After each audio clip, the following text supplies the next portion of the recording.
больш часу праводзь на свежым паветры. Рабі невялікія перапынкі падчас працы.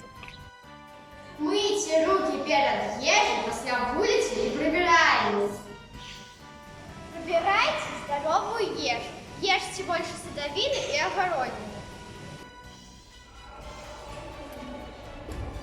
Штодня занимайся физической культурой.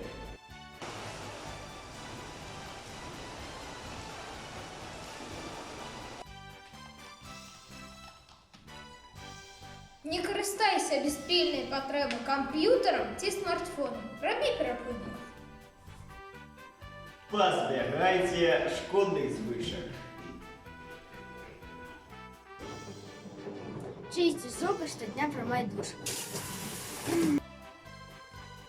Старайся спать не меньше 8 годин.